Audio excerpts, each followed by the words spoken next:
I never thought my life would come to this. Standing in front of the large mirror in the room, I looked at my reflection. My round belly serving as a constant reminder that a tiny life was about to enter the world. Yet, what weighed me down the most wasn't the physical burden of being 9 months pregnant, but the loneliness and disappointment pressing on my heart. I, Amanda, 29 years old, was preparing to become a mother for the first time. However, the person who should have been by my side, my husband, whom I once trusted, was slowly turning into a stranger. Mark, my husband, is 33 and works as a financial employee at a major investment firm. We've been married for 4 years. His job keeps him busy during the weekdays, but instead of spending weekends with our family, Mark frequently goes to his parents' house just a few blocks away. He claims that his parents are used to having him around, but there's really no clear reason for him to spend entire weekends there. Since I became pregnant, managing the household has become more difficult. I tried not to ask Mark for too much, but I never expected him to completely leave everything to me. Tasks like grocery shopping, cleaning, and cooking all fell on my shoulders, even as my body grew increasingly exhausted. Friends often advised me to take it easy and avoid heavy chores, but how could I when I had no support? Perhaps many people would wonder why I let things spiral like this. Sometimes I ask myself the same question. Mark isn't a bad person, but ever since I became pregnant he's changed, or maybe I've only just started noticing the things I used to overlook. Each day I hope that he will change, that he will realize his responsibilities, but it hasn't happened yet. The burdens keep piling up, weighing down on me more and more. Every night as I lay alone in bed, the soft glow of the bedroom light fails to ease the emptiness inside me. I tell myself that I need to be strong for the baby that's about to arrive, but sometimes I wonder if that's enough to pull me out of this pit of despair. All I know is that time is running out. In just a few weeks my life will change completely. In what way, I still can't say. In recent days my daily routine has become a repetitive cycle with no escape. Every morning I wake up earlier than Mark to prepare breakfast. Even with my growing belly, I do my best to get everything done on time so he can leave the house without complaining. Mark is always in a hurry and rarely says thank you. After he leaves, I start my list of chores: laundry, cleaning, then grocery shopping. Sometimes my friend Jessica offers to help, but I don't want to inconvenience anyone. I keep telling myself I can handle it, but the reality is that my body is growing more tired each day. Yesterday I struggled to carry a heavy bag of groceries from the supermarket to the house. My feet swelled and my breathing came in short gasps. But when I finally got home, all Mark did was glance at me indifferently before turning back to the TV. He didn't ask how I was or notice that I was gasping for air, sweat soaking through my shirt. I was deeply disappointed, but instead of arguing, I stayed silent and handled everything on my own. The next morning, after I finished preparing breakfast for Mark, he walked into the kitchen with a frown on his face. I looked at him, trying to stay calm. Then he spoke, and his words caught me off guard. Amanda, my parents want us to visit them this weekend. My mom also said she's planned a 2-day vacation for the whole family to relax, Mark said, as he quickly drank his coffee. I stopped washing the dishes. But Mark, I'm due to give birth this week. I can't travel that far. The risk is too great.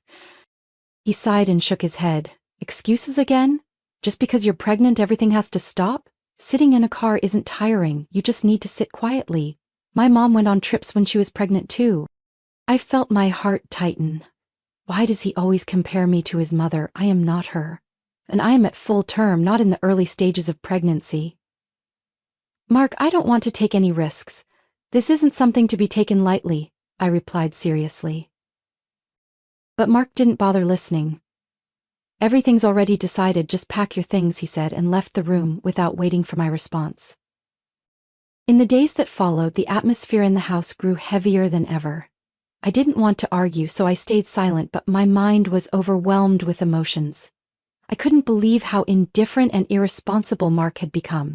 The day of the trip arrived faster than I had expected. I still hoped that Mark would change his mind when he saw I wasn't feeling well, but that didn't happen. He rushed me into the car as if I were just an obstacle delaying his plans. As soon as I got into the car, a sharp pain shot through my belly. A wave of anxiety swept over me, but before I could say anything my water broke, spreading across the car floor. Mark, my water just broke. Hurry, take me to the hospital, I cried out in panic. He looked at me with a bewildered expression, then frowned as he glanced at the wet floor. Water? Oh, for God's sake, Amanda, do you realize what you just did? You made a mess in the car. I couldn't believe my ears. Mark, I'm going into labor, do you understand? We need to get to the hospital right now, I shouted, both in pain and fear. Instead of helping, Mark opened the car door and motioned for me to get out. Get out, I need to clean the car first, you can't do this, he said irritably. I stared at him in shock, frozen in disbelief. Was this the man I once loved? The man who was supposed to protect and care for me in this critical moment? What are you saying, Mark? Please, I can't go by myself. He didn't bother to respond. Instead, he coldly pulled me out of the car. Call an ambulance yourself, I don't want to delay my plans with my parents, he said, before getting back into the car and slamming the door shut. The car sped off, leaving me alone on the sidewalk in excruciating pain. Tears streamed down my face as I struggled to grab my phone and call for emergency help. In that moment of despair, a familiar voice called out, Amanda, what's going on? Are you okay? It was Jessica. She ran over to me, her eyes full of concern. I'm in labor, Jessica. He left me here, I sobbed. Without needing further explanation, Jessica quickly called for a special taxi to take me to the hospital. Throughout the ride, she held my hand tightly and kept reassuring me. Amanda, you're going to be okay, don't worry, we're almost at the hospital, she said softly. Her calm words helped ease some of my fear, though the pain was becoming increasingly intense. I gripped her hand as tears continued to pour down my face. When we arrived at the hospital, medical staff immediately rushed to assist me. Jessica stayed by my side, helping with the admission paperwork and informing my family. As I was wheeled into the maternity waiting room, I overheard my mother's worried voice on Jessica's phone. How's Amanda? We're on our way, she asked anxiously. Don't worry, ma'am, Amanda is in good hands. I'll stay with her until you get here, Jessica reassured her, her voice firm but gentle. A few minutes later, my parents arrived at the hospital. My mother took my hand, tears welling in her eyes. Sweetheart, I'm here now. Everything will be okay, stay strong, she said, her voice trembling with emotion. My father stood beside her, trying to appear strong, though his eyes betrayed his deep concern. He placed a comforting hand on my shoulder and softly said, Just focus on your breathing, follow the doctor's instructions, you've got this. Jessica gave a respectful nod to my parents before stepping out to give us privacy. Before leaving, she squeezed my hand one last time. Amanda, you're so strong. You'll get through this. I'll be waiting for the good news outside, she encouraged. The pain intensified with each passing moment. The nurses quickly prepared me and wheeled me into the delivery room. Time seemed to stand still as I focused solely on my breathing and the searing pain tearing through my body. After what felt like an eternity, I finally heard the cry of my newborn. You've got a healthy, handsome baby boy, one of the doctors said with a smile as they placed the baby in my arms. I gazed down at my tiny, rosy-faced son. In that moment, tears streamed down my face once again. Not tears of pain or despair, but of overwhelming joy and relief. It was as if all the pain had been washed away by the sound of his first cry. This was the miracle I had been waiting for. After resting for a few hours, I woke up to see my parents sitting by my bedside. My mother gently asked, How are you feeling, Amanda? I'm feeling better, Mom, I replied softly, my voice still tired. Where's the baby? The baby is undergoing some health checks, but everything is fine, my father responded, his eyes showing relief. I smiled faintly, feeling a sense of peace wash over me. Despite the pain caused by everything that had happened with Mark, this moment made me realize that nothing was more important than my child and the presence of loved ones around me. Later, Jessica returned to visit me. She brought a large basket of fruit and smiled brightly. Amanda, I told you, you're stronger than you think. I held her hand, overwhelmed with gratitude. Jessica, thank you so much. If it weren't for you that day, I don't know what would have happened to me. Don't mention it. We're friends, and that's what friends do. Help each other, she replied, her eyes shining with sincerity. That evening, as I lay in my hospital bed, watching my baby sleep peacefully beside me, I had a lot on my mind. Mark had not come to the hospital or even called to check on me or the baby. It was a clear sign of what I needed to do next. I knew that I couldn't allow myself or my son to continue enduring his cruelty. Plans started to form in my mind. I would take back control of my life. In the days following the birth, many friends and colleagues visited to check on me and offer their support. However, Mark remained completely silent, not a single message or call to ask about the baby. I had anticipated this, but the emptiness and disappointment still stung my heart. Then, one afternoon, Jessica burst into my room with an excited expression. She held up her phone in front of me as soon as she entered. "Amanda, you have to see this right now!" Surprised, I asked, "What's going on, Jessica?" "I just got some news. Someone uploaded a video of what happened when Mark abandoned you on the street that day. It's gone viral on social media." I froze in shock. Jessica pressed play and I watched the clip. It captured the moment when Mark lost his temper and pushed me out of the car while I was in labor, my water having already broken. A bystander had accidentally recorded the entire scene. In the video, my face was clearly visible, filled with desperation, while Mark coldly shut the car door and drove away. The clip ended just as Jessica ran to my aid. "This video is spreading really fast," Jessica explained. "Everyone is outraged by Mark's actions. People have even dug into his personal information. Both his company and his family are facing serious backlash." I didn't know how to react. I stared at the phone screen, feeling both shocked and relieved. For years, I had silently endured Mark's cruelty in the shadows. Now, his actions had been exposed to the entire world. "Jessica, is this too much?" I asked. Even though deep down I felt that Mark deserved it. Jessica shrugged, her eyes sharp. "Too much? Amanda, don't forget that he abandoned you when you were in a life-threatening situation. What's happening to him now is simply the consequence of his own actions."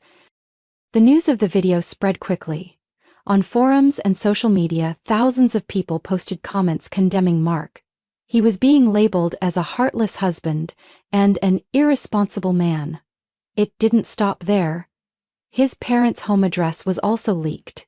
Some people even went to their house, leaving notes filled with criticism on their gate.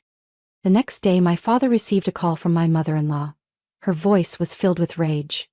"What has Amanda done to cause our entire family to be humiliated like this? Is she trying to destroy our reputation?" My father replied coldly, "You should ask your son about that. We did nothing. If you feel hurt, it's because of the consequences of your own actions." After hanging up, my father turned to me and gently asked, "Do you want to take any action, Amanda, or should we let things play out on their own?" I stood silent for a moment, thinking. I don't need to do anything else. I just want to focus on raising my son and living my life. As for Mark, he has to face reality. I no longer have any responsibility to protect his reputation. In the following days, I received word from my lawyer that Mark had been temporarily suspended from his job. His employer, who valued family organic principles, couldn't tolerate an employee with such behavior. Mark tried to reach out to me through numerous calls and messages, but I didn't answer a single one. In my heart, everything between us was over. That evening, Jessica sent me a message. "Just relax and rest, Amanda. You don't have to worry about what Mark is going through. The most important thing now is you and your baby. We're always here for you." I read her message and smiled. For the first time in a long while, I felt relieved and safe. This was the beginning of my new life. A life no longer filled with fear or chains holding me back. That day, when my personal lawyer, Mr. Cooper, came to meet with me and my family, I was mentally prepared to make the most important decision of my life. Only a few weeks after Mark's video went viral, the situation had escalated beyond his control. Rumors and harsh criticism from the public had backed him into a corner. That's why he kept trying to call and message me, but I didn't respond to any of them. I looked at the lawyer and said firmly, "I want a divorce. There's no need to delay it any further. I don't want my son growing up in a household where his father doesn't respect his mother." Mr. Cooper nodded in agreement. "We have enough grounds to proceed with the divorce swiftly. Given the current situation, I doubt Mark will try to cause any more trouble." And just as expected, the next day Mark finally showed up at the hospital but was stopped by security guards. He stood outside the main entrance shouting and demanding to see me. Later he called my father, his voice filled with anger. "You can't stop me like this. Amanda is my wife. I have the right to see her."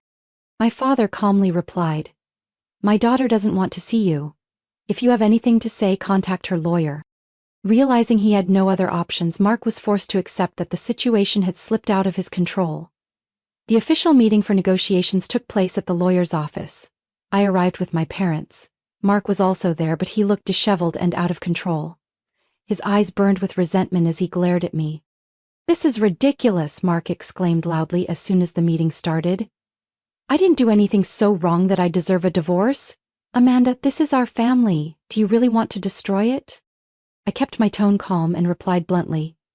"Our family has been broken for a long time, Mark. You don't care about me or our child. It's time for you to face the consequences of your actions." Mark slammed his hand on the table. "I'm not going to pay any support or take on any responsibility. I don't want anything to do with that child. He's your problem, not mine." Mr. Cooper gave a faint smile, picked up a file and said, "If you don't want to negotiate, we can take this to court. Do you understand how neglecting your legal obligations will affect your personal record? I'm sure any company would be very interested in an employee's moral conduct." Mark hesitated, his face paling. He knew he was cornered. After a few moments of silence, he reluctantly gave in. "Fine, I'll agree to the divorce, but I don't want any involvement with the child." "That's your decision," I replied. Inside I felt a mix of pain and relief. At least now I was no longer bound to this man. After the meeting, the lawyer quickly finalized the paperwork. We reached an agreement that Mark would not have visitation rights and would provide financial support for our child for a set period. Mark reluctantly signed the documents and left without saying a word. I watched his figure retreating, my heart filled with mixed emotions. My father placed a hand on my shoulder and gently said, "You did well, Amanda. Everything is going to be okay." I smiled softly, feeling a sense of relief. I just want a fresh start. From now on, I'll live for my son. And for myself. Stepping out of the lawyer's office, I took a deep breath. The sunlight outside felt like a sign of a new chapter in my life. No more Mark, no more painful days. From now on, I would take control of my own destiny. News of Mark losing his job quickly reached me through Jessica. She sent me a message with a link to a local news article. The report stated that Mark had been fired after the company's management became aware of the viral video. In a brief interview, a company representative said, "We prioritize family values and personal responsibility.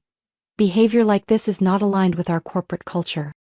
I read the article without feeling any satisfaction, only relief that justice had finally been served.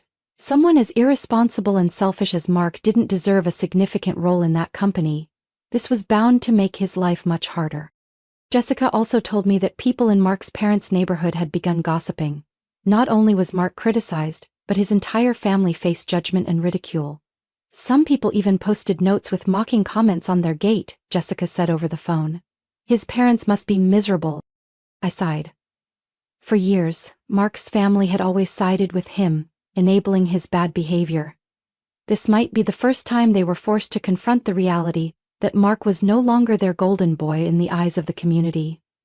According to a neighbor, Mark had moved back to live with his parents after failing to keep up with his mortgage payments. He hadn't found a new job, and rumors continued to cloud his life. One day my mother received a call from Mark's mother. Her voice was filled with frustration and helplessness. "You have to do something about Amanda. She's ruined my son's life. Our family can't live in peace because of this."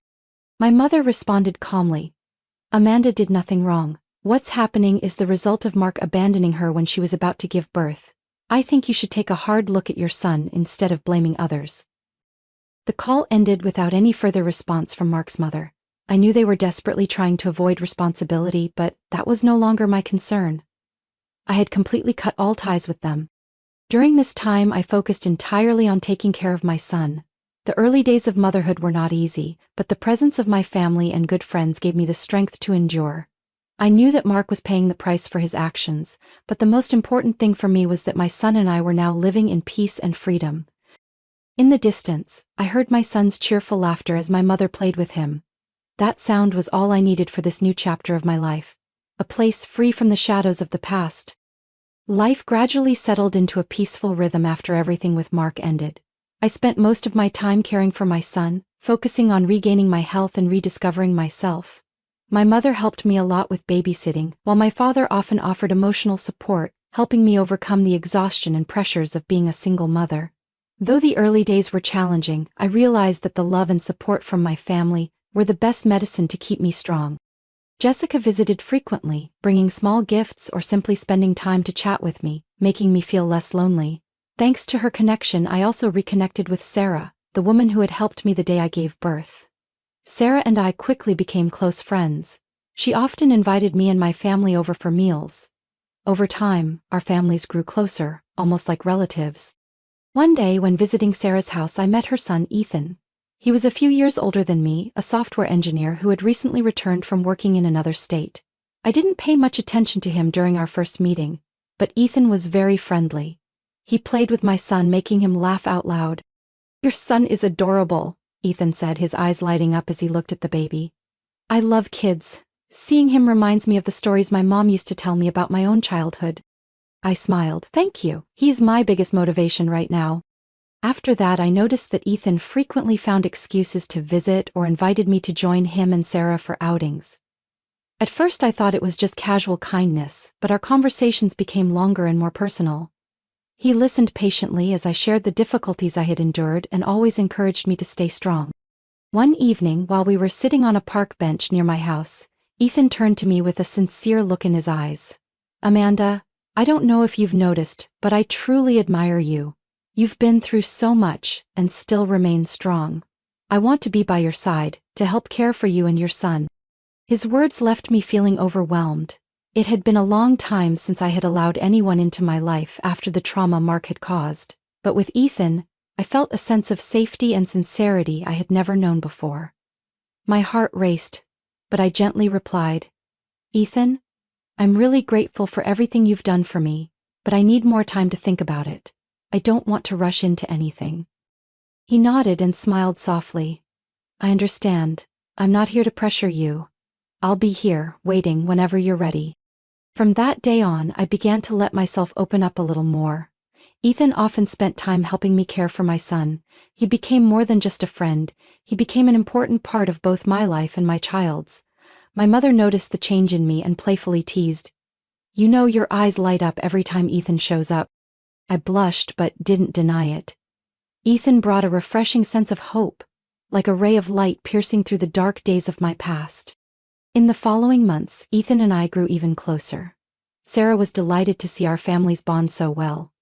"Who would have thought my dear friend would become part of my family?" Jessica teased when she found out. My life had truly entered a new chapter. I was no longer the woman who silently endured pain and suffering. I had found strength within myself and surrounded myself with people willing to walk with me on the journey ahead. Amanda's story is a testament to the power of resilience and family love. After enduring betrayal and hardship in her marriage, she chose not to let her past hold her back. With the support of her loved ones and friends, Amanda overcame her challenges and rebuilt her life. She found happiness not only through her son but also through genuine relationships. Her story reminds us that when facing adversity, strength and faith in ourselves can open new doors of hope and opportunity. What are your thoughts on Amanda's emotional journey? Do you empathize with her decisions? Share your thoughts in the comments below. Don't forget to follow the channel to discover more inspiring stories about life and family.